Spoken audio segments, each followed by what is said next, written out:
Hey everybody, CYCLO1224 here, with my first video game review in 2011. Been pretty busy lately, but gonna be back to making my videos here. Thanks for watching them. If you've been watching them, it's really cool. But anyways, this is my 12th video game review overall.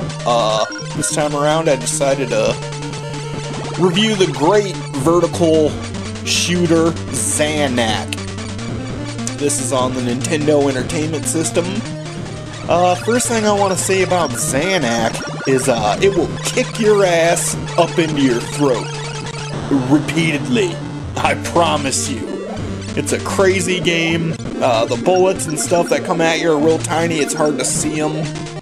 But it's your typical vertical shooter. You get a lot of different weapon upgrades, different types of weapons. That's those numbers there you see, 3, 2, 5. Each number is its own special weapon you get. You start out with this one, just like a big ball that shoots out any direction you point it. That's number 1 special weapon.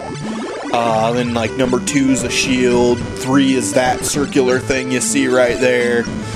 A bunch of cool ones up to number 7, I think. But anyway, and then you shoot those blocks right there, and you get your main power-ups for your main weapon, like to make it double shot, triple shot.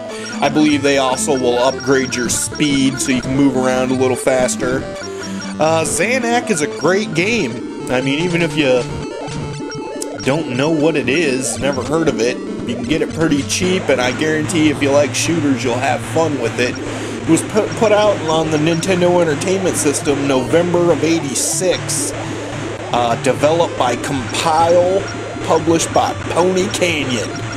The one I got, it says published by FCI, and apparently it's also published by D4 Enterprises.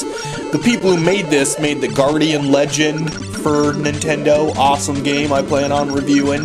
Blazing Lasers, which I think that's on not Neo Geo, what's it called? TurboGrafx 16. Blazing Lasers, and then this game called Puyo Puyo. Never heard of it, so I don't know. I'm sure it's awesome if it's made by these guys. Zanac has a great soundtrack. I love it. It has great colors, but the soundtrack itself is probably my favorite thing about the game. Not to mention just the crazy intensity of the game. You can see there a lot of the bosses are things like that deal with just huge eyes you gotta shoot out, a bunch of rockets, not a huge diversity of levels, but there's like 10 levels in this game. It says there's 12, but every time I haven't figured out like how to get past level 10, or if there's a difference between the level 10s. But anyway, you can see there the bullet hell gets just plain crazy. You're gonna die repeatedly in this game. You gotta memorize patterns and stuff like that, like your average vertical shooter. But for an 8-bit NES game, I love this game. It looks great. The soundtrack's unbelievable. Great 8-bit sound. Great composer. I'm not sure who composed it, but they're fantastic. You can see that's your first special weapon, just that ball. Any direction you point, it'll shoot, basically, when you're holding down the shoot button. Not tons of different kinds of enemies. I don't know. You know, they all seem like they're the same, maybe a little different color as you go on through the levels. Different, like, sub-bosses, like this thing's a sub-boss, that weird-looking star thing. The weapon I got now, you shoot it out, or I had. No, that's still it. You shoot it out, it hits something, it destroys everything on the screen. Great weapon, but while you're using it, you won't get your ship power-up, so that's kind of weird.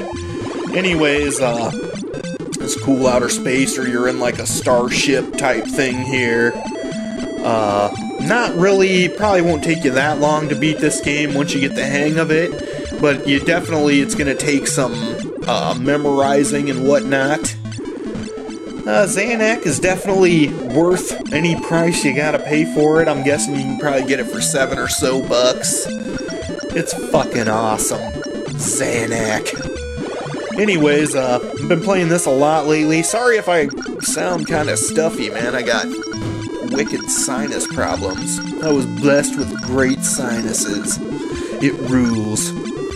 But, anyways, Zanac reminds me a lot of, like, there's this game called Gunnac, which I'm pretty sure it's made by the same people. Way more expensive, but it's a lot like that. Gunnac's probably a little funner. But, on Nintendo, it runs you pretty high. Apparently they made Zanac for the arcade, too. Obviously, they probably make all these games for the arcade back then, but, I never played it for the arcade, so I have no frame of reference to tell you how awesome it is compared to the arcade, or how much it sucks compared to the arcade. But on its own, on the Nintendo, it's pretty awesome. I don't know what those orange eyeball-looking things were, but you gotta run into them. This boss is a pain in the ass, but I definitely got past him. He can't whoop me. I am badass. Nah, he whooped me several times, at least 10 times, before I finally beat him. But anyways, because I'm not a badass, I just don't play one on TV as much as possible. Zanac, like a lot of shooter games, is probably going to test your patience, but it's well worth figuring out how to get through it just so you can hear the next song or whatever on the soundtrack, see the next level. Apparently they made this game on several different platforms. I'm not really sure what a lot of them are, but I know it was, I can't remember what it's called, the MSX or something. It says PlayStation, but I believe that was for Japan, not America. It's on the Virtual Console, on Wii. Yeah, it's a great game. It will definitely try your patience. It will definitely leave you satisfied if you get through it. And you've seen that. I just beat him and he blew me up right at the last second. There's my copy, FCI Zanac. Badass cover. The brain machine you're flying in to kill. We show the top of the Nintendo game. I don't know why I do that. But anyway. Great game, picked it up for about $5. As you can see there, this has been a game review by CYCLO1224. First one of 2011. Thanks a lot for watching my videos. Until next time, take it easy. Bye.